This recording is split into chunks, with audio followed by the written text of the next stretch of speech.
tous et bienvenue pour une nouvelle interview de la classe média du collège Pierre Blanqui.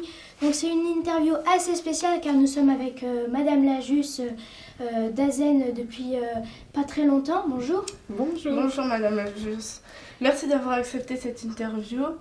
Merci à vous. De la classe média du collège Pierre Blanqui de Villeneuve-de-Marsan. Nous sommes ravis de vous accueillir dans cet établissement aujourd'hui. Je suis ravie d'être là. Merci de m'avoir proposé cela. Cette interview donc, est réalisée dans le cadre de la semaine de la presse à l'école. Donc nous allons vous poser plusieurs questions sur votre parcours, vos missions en tant que DAZEN, ainsi que vos projets pour l'éducation dans les langues. Pouvez-vous nous parler de votre parcours qui vous a conduit jusqu'au poste de DAZEN des Landes? Bien, alors effectivement, cela a été dit, je viens d'arriver, je suis arrivée le 5 mars, donc c'est quelques jours seulement. Avant cela, j'occupais les mêmes fonctions dans un autre département que vous connaissez peut-être, qui s'appelle l'Aveyron. Oui. Et avant cela, j'occupais les fonctions de DAZEN adjointe en Seine-et-Marne. Et puis alors, si on reprend encore plus loin en arrière, j'étais inspectrice d'académie, établissement et vie scolaire, et puis également chef d'établissement. Et au tout début, j'étais enseignante. Ok. Très bien, merci beaucoup. Et quelles sont vos missions principales, du coup, en tant que DAZEN? Alors, qu'est-ce que c'est un DAZEN? Vous savez, c'est un sigle, ça signifie directeur académique des services de l'éducation nationale dans un département. Et donc, la responsabilité du DAZEN, c'est ou plutôt sa responsabilité, c'est de faire en sorte que l'éducation, la scolarité dans le département se passe au mieux possible pour tous les élèves, que ce soit dans les écoles, les collèges et les lycées. Donc, ce qui m'amène à travailler avec les directeurs d'école, avec les inspecteurs, avec les chefs d'établissement, et puis également avec les professeurs, comme dans des projets comme celui d'aujourd'hui. Très bien. Quelles sont vos priorités pour l'éducation dans le département de les Landes? Alors, je crois savoir que la scolarité dans les Landes, ça se passe plutôt bien. Et je peux voir que les résultats sont de très bons résultats. Nous, notre préoccupation et ma préoccupation, c'est aussi, et avant tout peut-être, de comprendre la difficulté des élèves qui, eux, ont plus de mal. Donc, c'est les accompagner pour qu'ils réussissent. Notre mission à l'école, c'est de faire en sorte que tous les élèves réussissent et qu'ils s'épanouissent en tant qu'individus et en tant que citoyens. Ok. Et est-ce que vous avez des défis encore plus importants pour les collèges landais? Les défis, c'est, je reprends un peu ce que je viens de dire, c'est ça, c'est comprendre la nature des difficultés des élèves et tous ensemble y remédier.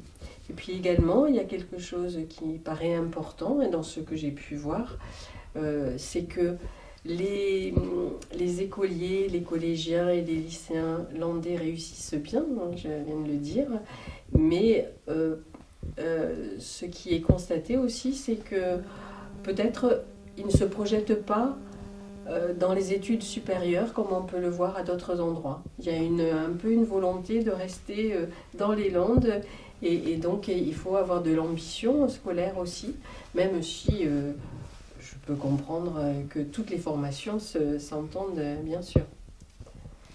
Ok. Comment envisagez-vous de soutenir les élèves en difficulté ou en situation de handicap dans les Landes?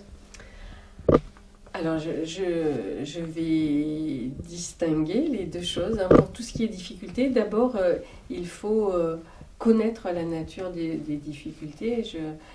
Ça, c'est évident. Et ensuite, de toute façon, c'est un travail d'équipe. Ça ne peut se faire qu'avec les professeurs, ça peut se faire avec les parents, avec tous les partenaires de l'école, et c'est tous ensemble qu'on trouve des solutions. Pour les élèves en situation de handicap, depuis un certain nombre d'années maintenant, on est dans une école dite inclusive et on va vous avez, d'ailleurs dans vos classes, vous avez des élèves qui sont en situation de handicap et qui sont inclus dans votre classe. Et on doit continuer et faire de l'école une école pour tous. Tous les élèves, tous les jeunes ont leur place à l'école. Ok, merci. Donc merci beaucoup. Avez-vous des projets spécifiques pour encourager l'innovation pédagogique dans les écoles et collèges landais? Déjà connaître ce qui se fait, parce que je crois savoir qu'il y a pas mal de choses qui se font. Alors je vais déjà regarder ça. Vous en êtes une illustration, hein, et je remercie vos professeurs et également l'équipe de direction qui vous permettent de vivre ces belles expériences. Et je crois que l'innovation, ça contribue à donner à tous les élèves une capacité de réussir, de rebondir, d'améliorer ses résultats. Alors on ne fait pas de l'innovation pour l'innovation, mais tout ce qui contribue à permettre d'apprendre et d'apprendre ensemble, ce sont des choses à valoriser. Donc tu pourras me reposer la question dans quelques temps, j'aurai une idée un peu plus affinée, mais là déjà je pense que vous êtes un exemple d'innovation intéressante. Merci. Quel regard portez-vous sur l'initiale menée par les élèves comme notre classe média ou notre radio scolaire? Je n'en pense que du bien. Je vous ai vu hier à filmer un match très important d'ailleurs et l'équipe landaise a remporté le match au basket. Hein, Oui. Et vous étiez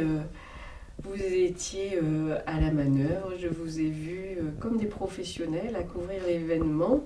Donc je ne peux porter qu'un regard admiratif et vous encourager à continuer comme ça parce que je crois que vous apprenez beaucoup et vous apprenez à travailler ensemble par cette initiative-là. Et puis il n'y a qu'à vous voir, vous semblez parfaitement à l'aise dans cette classe média.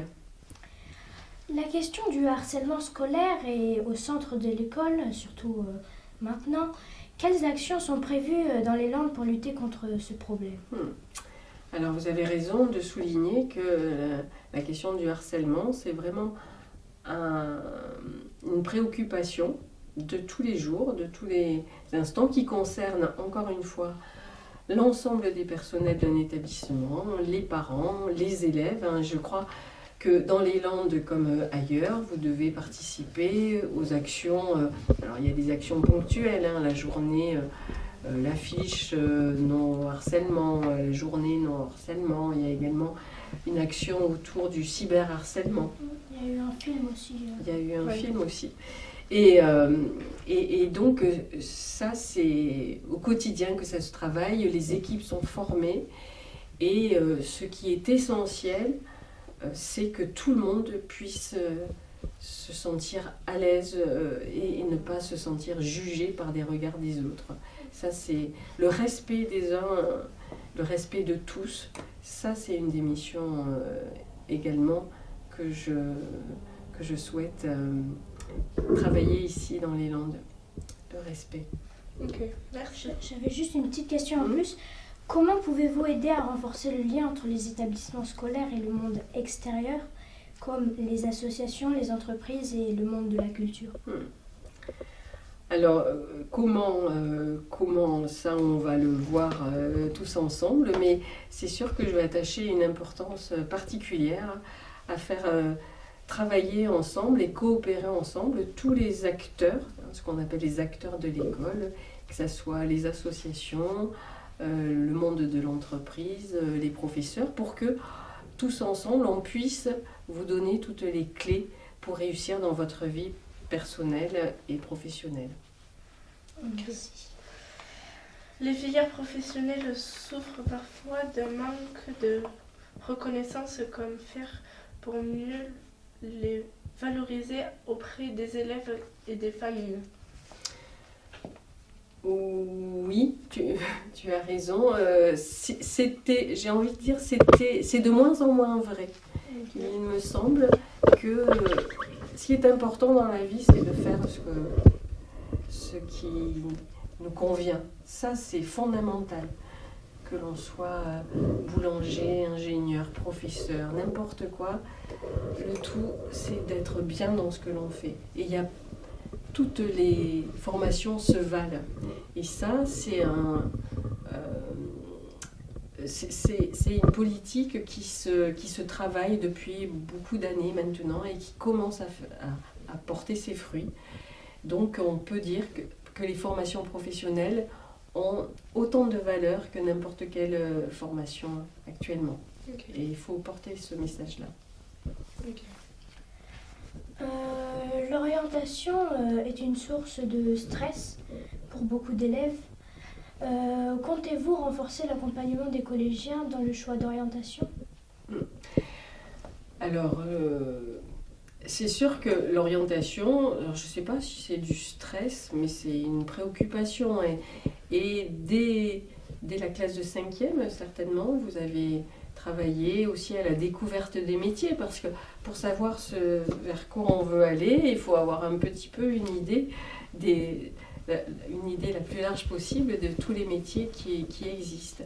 Et donc là aussi, il y a tout un accompagnement à cette orientation avec la connaissance des métiers, la connaissance des filières, et puis aussi se dire qu'il existe des passerelles. C'est pas parce qu'on est parti dans cette voie qu'on va pas pouvoir en rattraper une autre. On n'a jamais fini de se former et peut-être, enfin pas peut-être, mais d'arriver là où on veut arriver. Encore une fois, être bien dans son métier, c'est quand même assez important. Et il faut accompagner les élèves à